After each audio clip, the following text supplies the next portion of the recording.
এটাই পশ্চিমবাংলার পরম্পরা। আমরা এখানে হিন্দু, মুসলিম, শিখ, ইসাই আমরা সবাই মিলেমিশে থাকি, সবাই পার্বণে আমরা একসঙ্গে থাকি। পবিত্র রমজান মাস উপলক্ষে ধর্মীয় সম্প্রীতি ও ভ্রাতৃত্বের মেলবন্ধন ঘটাতে এক বর্ণাঢ্য ইফতার মজলিসের আয়োজন করা হলো। হাওড়া ডিস্ট্রিক্ট সদর তৃণমূল কংগ্রেস মাইনরিটি সেলের পরিচালনায় এবং শেখ সাজ্জাদ হোসেনের বিশেষ উদ্যোগে এই দাওয়াতে ইফতার অনুষ্ঠানটি সম্পন্ন হয়। হাওড়ার ঐতিহ্যবাহী শিক্ষা প্রতিষ্ঠান স্যার সায়েদ আহমেদ হাই স্কুল প্রাঙ্গণে এই অনুষ্ঠানের আয়োজন করা হয়েছিল। শুক্রবার সন্ধ্যায় আজানের ধ্বনি শোনার পর উপস্থিত সকলে মিলে ইফতারে অংশ নেন।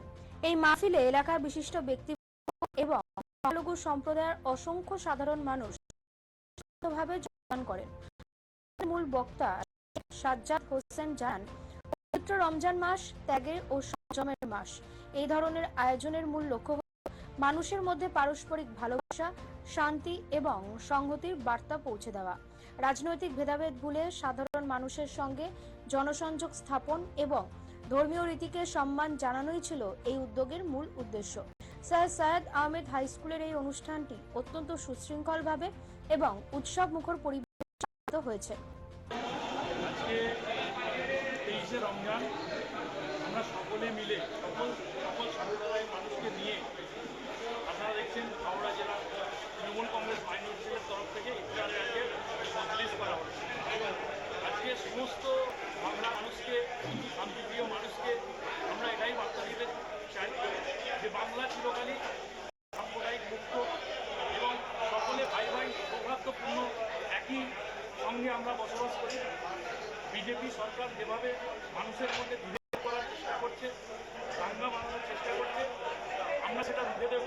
সকল সম্প্রদায়ের মানুষ এক হয়ে, যার জন্য আজকে আমরা ইফতারের মজলিস থেকে এই বার্তা দিতে চাই। আপনারা সামনে ঈদ আসছে, আপনারা শান্তি শৃঙ্খলাভাবে ঈদটা মানান এবং ঈদের পরেই ঠিক সম্ভবত আমাদের ইলেকশন আসছে। এই ইলেকশনে বিজেপি যেটা চাইছে যে ভাই ভাই দাঙ্গা লাগানো বা একটা অস্থিরতা তৈরি করার চেষ্টা করছে, তা আমরা এই চেষ্টাকে আমরা রুখে দেওয়ার জন্য আজকে মানুষকে এটাই বার্তা দেবো যাতে সঠিকভাবে চলাচল করতে পারে। আমাদের দিদি মুখ্যমন্ত্রী পশ্চিমবাংলার বারবার এটাই বলেন, যেটা আপনি বলেছেন, ধর্ম যার যার, আর সবাই নিজের যার ধর্ম নিজে পালন করুন, আর সবাই কিন্তু মিলেমিশে থাকুন। এটাই পশ্চিমবাংলার পরম্পরা।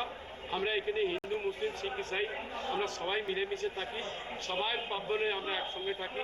যেরকম ঈদেতে আমাদের সঙ্গে আমাদের হিন্দু ভাইরা থাকে, যেরকম পাঞ্জাবি ভাইদের সময় আমরা তাদের প্রোগ্রামে থাকি, আবার ক্রিসমাসের সময় আমরা খ্রিস্টান ভাইদের সঙ্গে থাকি। এটাই আমাদের পরম্পরা, এটাই দিদির কাছ থেকে আমাদের শেখা আছে, এটাই আমরা হয়েছে জন্ম হয়েছে জন্ম হয়েছে তখন থেকে দিদি ইফতার পার্টি করার জন্যে আমাদের দলকে বলেছে, ইফতার পার্টি করার জন্যে হিন্দু, মুসলিম, শিখ, ইসাই সবাইকে নিয়ে চলতে বলেছে। আর সব ধরনের যত প্রোগ্রাম আছে সব মিলিয়ে মাসে ওই প্রোগ্রামটা করে প্রতি বছর করে 20 বছর দিয়ে কমিউনিটি যারা আছে অনেক বছর দিয়ে প্রোগ্রাম করছে। আমি যেমন সাজ্জাদ আমাদের প্রেসিডেন্ট বললেন, সেটা তো আমাদের দিদির বার্তা, ধর্ম যার যার উৎসব সবার। এইটা তো ঠিকই, উনি তো ঠিকই বলেছেন। মানে এটা যেটা আমরা বলি हिंदू मुस्लिम सिख ईसाई सब में हम लोग भाई भाई। तो बंगाल से हम लोग यही एक मैसेज देना चाहते हैं कि बंगाल में नफरत की राजनीति नहीं चलेगी, बंगाल में मोहब्बत की राजनीति चलेगी। और मोहब्बत की राजनीति के लिए हमारी दीदी ममता बनर्जी उसकी जिम्मेदारी ली हुई है। हम लोग उनके छोटे से अपने सिपाही हैं। सज्जाद भाई, हम लोग जो भी यहाँ पर मौजूद हैं, सेंट्रल हावड़ा तृणमूल जिला माइनॉरिटी सेल की तरफ से हम लोग आने वाले इलेक्शन में बीजेपी के नफरती पुकार को जड़ से बंगाल से उखाड़ देना और हमारी मोहब्बत की आंधी चलेगी।